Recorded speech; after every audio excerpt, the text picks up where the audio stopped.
Good morning વિદ્યાર્થી મિત્રો, કેમ છો બધા?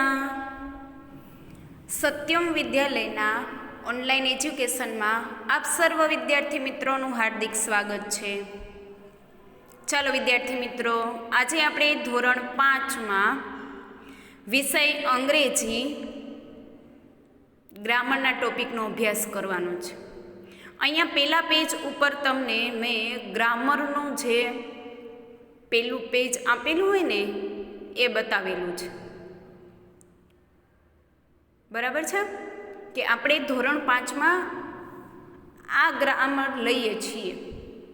ઇંગ્લિશ ગ્રામર આપણી કઈ છે એ ખાસ જોઈ લેજો. એટલા માટે અહીંયા પેલું પેજ આપેલું છે. આપણે એક ટોપિક ધોરણ 5 ઇંગ્લિશ વિષયનો આર્ટિકલ ભણી ગયા. બરાબર છે, એનો વિડીયો તમે જોઈ લીધેલો હશે અને ન જોયેલો હોય તો ખાસ જોઈ લેવો. હવે આપણે એના પછીના બીજા ટોપિકની ચર્ચા કરવાની છે, જેમાં ઘણા બધા ચિત્રોવાળા આપેલા, તમને મજા આવે એવું છે.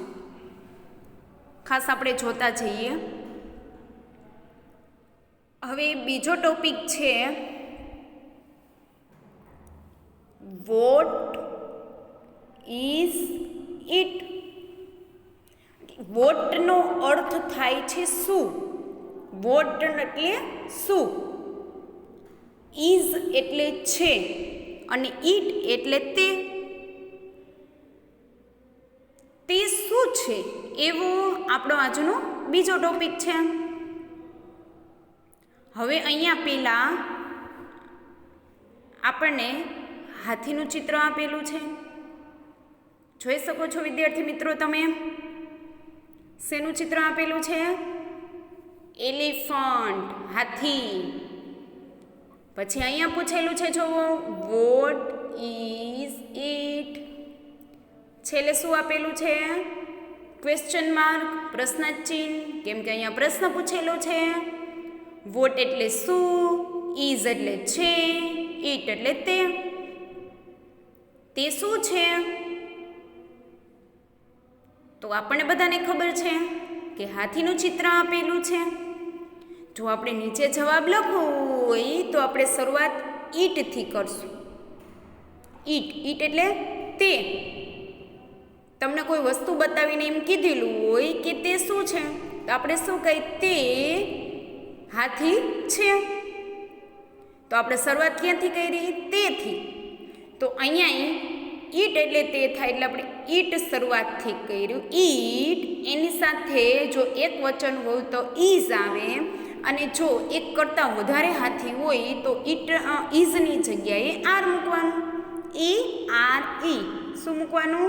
એ આર ઈ. કેની જગ્યાએ મૂકવાનું? ઇઝની જગ્યાએ. એક વચન હોય તો ઇઝ મૂકવાનું, બહુવચન હોય તો આર મૂકવાનું. બરાબર છે. અહીંયા આપણે લખશું ઈટ ઇઝ. એન કેમ આવ્યું? કેમ કે એલિફન્ટ, એલિફન્ટથી ઉચ્ચાર થાય છે એટલે આપણે આર્ટિકલ એન મૂકશું. બહુવચન હોય ત્યારે આર્ટિકલનો ઉપયોગ કરવાનો નથી, કે તે હાથી છે. હવે એવી રીતે બીજું ચિત્ર આપેલું છે. પક્ષી દેખાય છે તમને બીજા ચિત્રમાં? ત્યાં પણ એવી જ રીતે પ્રશ્ન પૂછેલો છે, વોટ ઇઝ ઇટ. છેલ્લે ક્વેશ્ચન માર્ક, તે શું છે? તો આપણે જવાબમાં લખશું it is a bird. A bird લખ્યું, કેમ કે બ ઉચ્ચાર શેનાથી થાય છે? બીથી. Bird. It is a bird.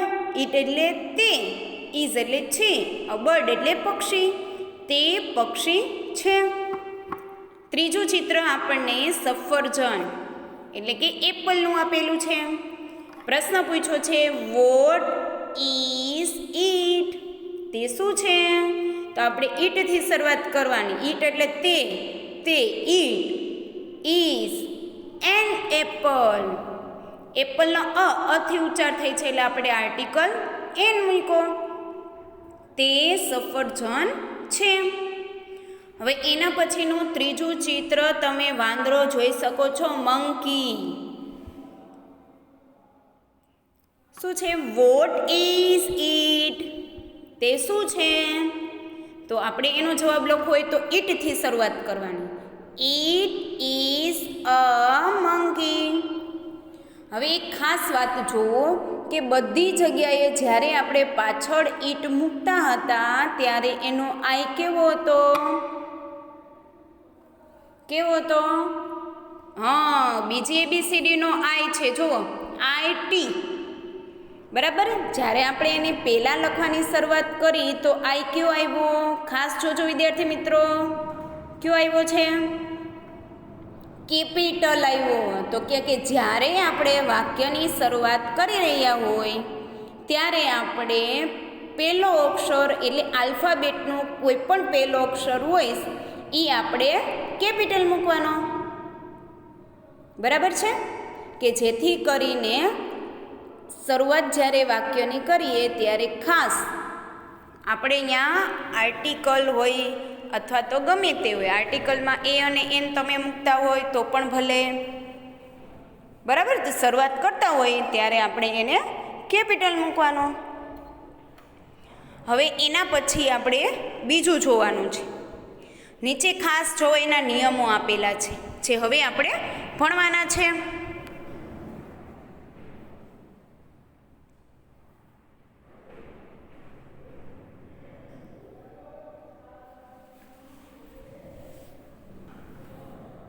જો વસ્તુ, પક્ષી કે પ્રાણી વિશે જાણવા માટે કોઈ વસ્તુ આપેલી હોય, કોઈ પક્ષીની વાત કરતા હોય કે કોઈ પણ પ્રાણી, હાથી છે, વાંદરો છે, તમે બિલાડીની વાત કરતા હોય, કૂતરાની વાત કરતા હોય, એટલે XYZ કોઈ પણ પ્રાણી વિશે તમે જ્યારે વાત કરતા હોય એના માટે તમે કંઈક જાણવા માટે આપણે શેનો ઉપયોગ કરીશું? વોટ. વોટનો અર્થ થાય શું? વડે પ્રશ્ન પૂછાય છે કે કોઈ ટેબલ પડ્યું હોય, બરાબર, તો એના વિશે આપણે વાક્ય બનાવવું હોય તો આપણે એમ બનાવી શકીએ કે વોટ ઇઝ ઇટ. આ શું છે?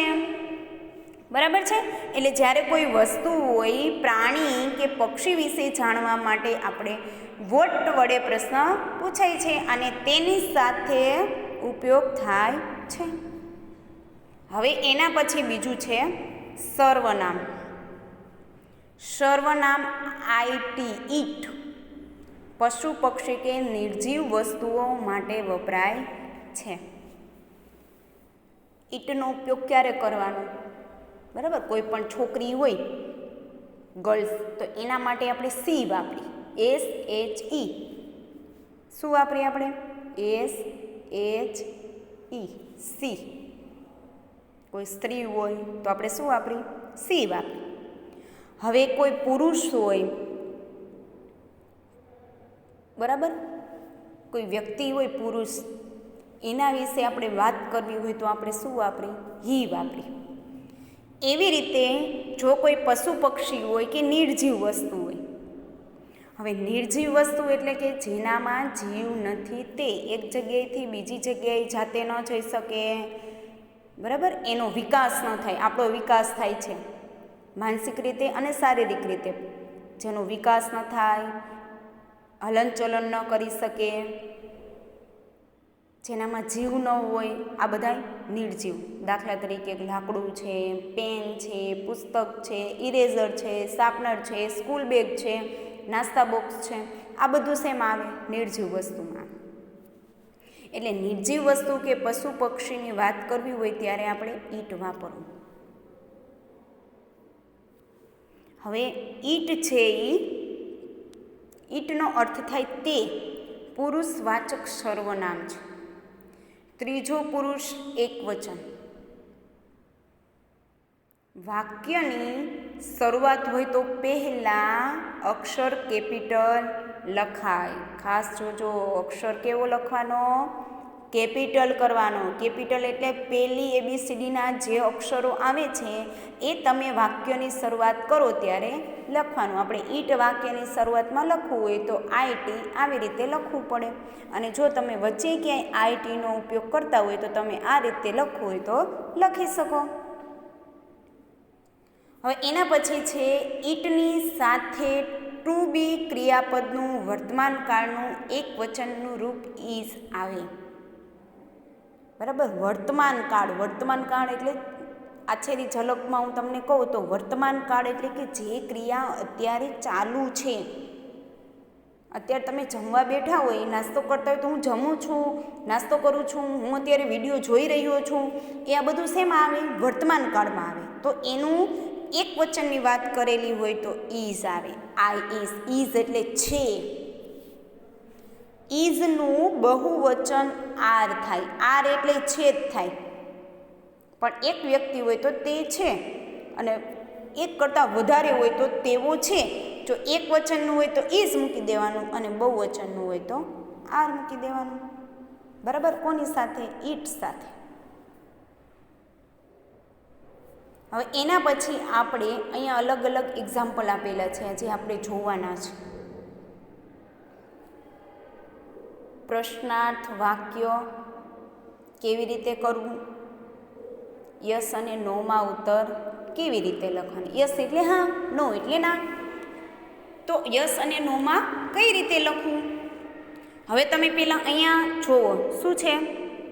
બુક દેખાઈ રહી છે તમને? તો એના વિશે જ્યારે તમે વાક્ય લખો તો તમે એકમાં કહી શકો કે it is a book. Book છે.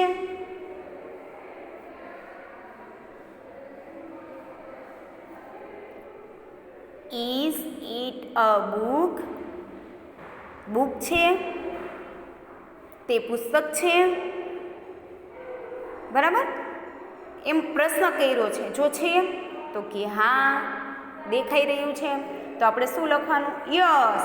શરૂઆત શેનાથી કરવાની? યસથી. Yes, it is a book. હા, તે બુક છે. કેમ કે ત્યાં બુકનું ચિત્ર આપેલું છે એટલા માટે. હવે બીજું ચિત્ર જોવાનું છે આપણે. શેનું ચિત્ર આપેલું છે બીજું?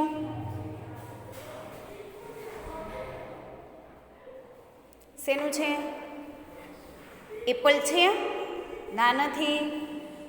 તો આપણે બીજામાં એવું આપેલું છે, it is an apple. Apple છે. સફરજન છે, તે સફરજન છે.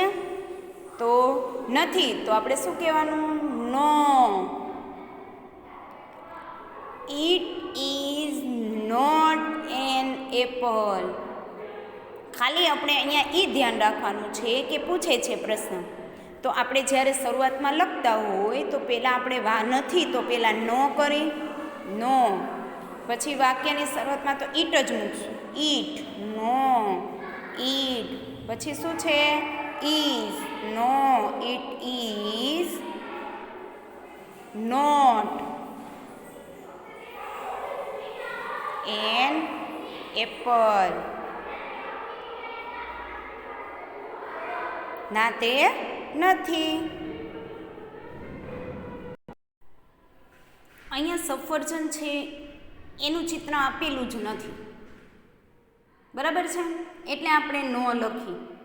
ખાસ તમે એક વાક્યમાં ખાસ એ જુઓ, જ્યારે યસ અને નોના વાક્ય બનાવે છે ત્યારે કઈ કઈ વસ્તુ છે. યસ અને નોમાંથી ગમે તેનું વાક્ય બનાવતા હોય, આ યસ છે અને આ નો છે, બેમાંથી ગમે તેનું વાક્ય બનાવતા હોય તો એના પછી આ અલ્પવિરામ દેખાઈ રહ્યું છે તમને, નો અને યસ પછી.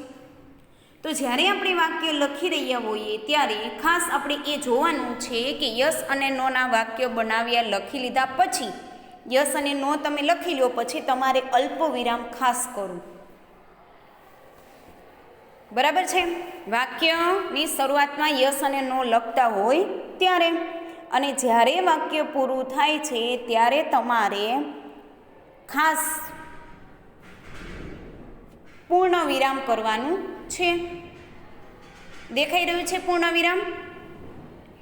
એના પછી છે તો કે વાક્યમાં અહીંયા ઇઝ નોટ આપણે લખ્યું છે. બરાબર, અહીંયા પણ ઇઝ નોટ લખેલું છે, તો એનું ટૂંકું નામ ઇઝન્ટ. શું થાય છે? ઇઝન્ટ. એનું ટૂંકું રૂપ છે.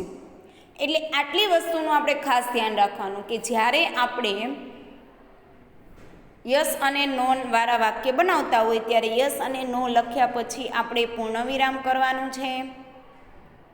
એના પછી જ્યારે વાક્ય પૂરું થાય અલ્પવિરામ કરવાનું છે, વાક્ય પૂરું થાય ત્યાં પૂર્ણવિરામ કરવાનું છે. હવે તમારે ઇઝ નોટ ન લખવું હોય અને એની જગ્યાએ તમે ટૂંકું ઇઝન્ટ કરો તો પણ ચાલે. અહીંયા એ જ વાત કરવામાં આવેલી છે.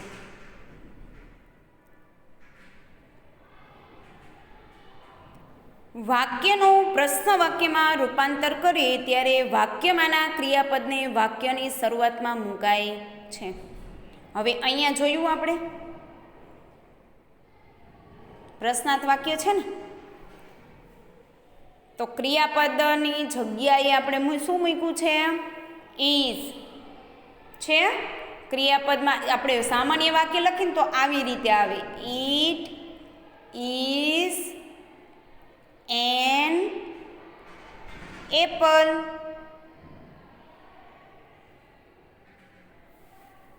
બરાબર. પણ જો પ્રશ્નાર્થ વાક્ય તમારે બનાવવું હોય તો ઇઝ ક્યાં વહી જાય? પેલા ઇઝ, પછી ઈટ અને પછી એન એપલ, છેલ્લે મૂકવાનો ક્વેશ્ચન માર્ક, પ્રશ્નાર્થ ચિહ્ન. સાદું વાક્ય હોય તો ઇટ ઇઝ એન એપલ. જો તમારે એનું પ્રશ્ન વાક્ય બનાવવું હોય તો ઇઝ છે એ પહેલાં આવી જાય, ઈટ છે એ પછી આવી જાય. ક્રિયાપદની વાક્યની શરૂઆતમાં કરતા હોય ત્યારની વાત છે. બરાબર. આ એની એટલો તમારે પરિવર્તન કરવાનું છે. જ્યારે પ્રશ્નાર્થ વાક્ય હોય અને સાદું વાક્ય આપેલું હોય એમાંથી તમે પ્રશ્નાર્થ વાક્યમાં ફેરવતા હોય ત્યારની વાત છે. આ વર્તમાન કાળનું ક્રિયાપદનું રૂપ છે, ઇઝ અને આર. બરાબર. એને પહેલાં લેવાનું અને ઈટ છે એને પછી મૂકી દેવાનું છે. હવે છે પ્રશ્નાર્થ વાક્ય.